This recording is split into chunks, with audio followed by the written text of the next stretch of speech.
Hello students. कक्षा 12 के भूगोल विषय में विश्व के मानचित्र की महत्वपूर्ण स्थिति इस वीडियो के माध्यम से बताऊंगी, जो कि बोर्ड परीक्षा के लिए काफ़ी महत्वपूर्ण है।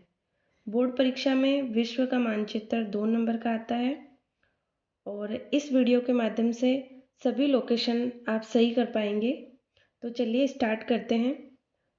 सबसे पहले है उत्तर अमेरिका, फिर दक्षिण अमेरिका, फिर ऑस्ट्रेलिया, इधर न्यूजीलैंड और अर्जेंटीना। उसके बाद नॉर्थ अमेरिका में ही है हमारा ये शिकागो। उसके बाद यूरोप में है हमारा लंदन, फिर हमारा मास्को भी यूरोप में ही है। फिर हमारा भारत में चेन्नई आ जाएगा, जो कि तमिलनाडु की कैपिटल है। उसके बाद न्यूयॉर्क हमारा वापस कहाँ आ जाएगा, उत्तरी अमेरिका में। उसके बाद हमारा आएगा केप टाउन, इधर नीचे की तरफ। और उसके बाद हमारा आ जाएगा भारत में ही मुंबई आ जाएगा हमारा। उसके बाद हमारा ऑस्ट्रेलिया में आ जाएगा नीचे की तरफ मेलबोर्न। और उसके बाद भारत के पास में इधर की तरफ ये हमारा पाकिस्तान हो जाएगा। और भारत के पास ही इधर हमारा हो जाएगा बांग्लादेश। उसके बाद हमारा भारत से इधर नीचे की तरफ जो द्वीपीय देश है वो हो जाएगा हमारा श्रीलंका। और श्रीलंका से नीचे की तरफ ये भी बहुत सारे द्वीप है और ये सभी मिलकर क्या है हो जाएंगे इंडोनेशिया।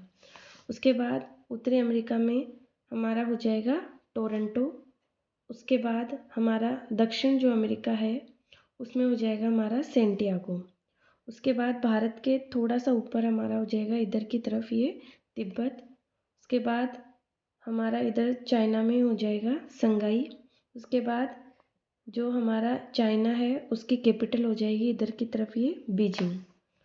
उसके बाद हमारा इधर की तरफ ये हो जाएगा ताइवान और ये हमारा हो जाएगा जापान। उसके बाद ये वाला हमारा हो जाएगा भूमध्य सागर और ये वाला हमारा हो जाएगा सऊदी अरब। इसके बाद उत्तर अमेरिका की कुछ लोकेशन को हम मैप में जूम करके देखेंगे। तो सबसे पहली जो लोकेशन है वो है कनाडा। उसके बाद उसी के नीचे है यूनाइटेड स्टेट्स ऑफ अमेरिका। उसके बाद उसके नीचे है मैक्सिको और इधर की तरफ ये है वाशिंगटन डीसी। तो स्टूडेंट्स ये जो चारों लोकेशन है ये एग्ज़ाम पॉइंट ऑफ व्यू से काफ़ी इम्पोर्टेंट है। ये चारों लोकेशन आप सभी को याद होनी चाहिए। इस वीडियो को 1-2 बार देखेंगे तो ये लोकेशन आपको याद हो जाएगी। तो इसके बाद हम दक्षिण अमेरिका के मैप को जूम करके देखेंगे और दक्षिण अमेरिका की जो 3-4 लोकेशन है उनको हम देखेंगे। तो जो सबसे पहली लोकेशन है वो है ब्राज़ील, जो कि येलो कलर में दिया हुआ है। उसके बाद है अर्जेंटीना और उसके बाद है पेरू। और इसमें हमें एक और लोकेशन ध्यान में रखनी है, वो है चिली।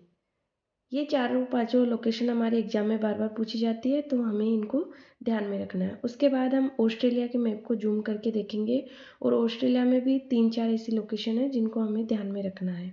तो जो सबसे पहली लोकेशन है मेलबोर्न, जो कि मैंने अभी थोड़ी देर पहले भी तुम्हें बताई थी। और उसके बाद हमें ध्यान में रखना है ऑस्ट्रेलिया में ये इधर की तरफ है कैनबरा, ये लोकेशन हमें ध्यान में रखनी है। और एक और लोकेशन ध्यान रखनी है हमें, ये वाली जो दी हुई है पर्थ। इसके बाद हम जो हमारा अफ्रीका है इस महाद्वीप को जूम करके देखेंगे और अफ्रीका में भी हमें 2-3 लोकेशन ध्यान में रखनी है। सबसे पहले हमें सबसे लास्ट में जो दिखाई दे रहा है साउथ अफ्रीका, और इधर की तरफ साउथ अफ्रीका में है जोहान्सबर्ग, इसको हमें ध्यान में रखना है। और एक ये है ऊपर की तरफ नाइजीरिया, इस नाइजीरिया को हमें ध्यान में रखना है। तो फ्रेंड्स, जितनी भी लोकेशन मैंने बताई है ये बोर्ड एग्ज़ाम दृष्टि से काफ़ी इम्पोर्टेंट है और आप सभी को ये लोकेशन याद होनी चाहिए। और इस वीडियो को बार बार देखोगे तो ये लोकेशन आपको याद हो जाएगी।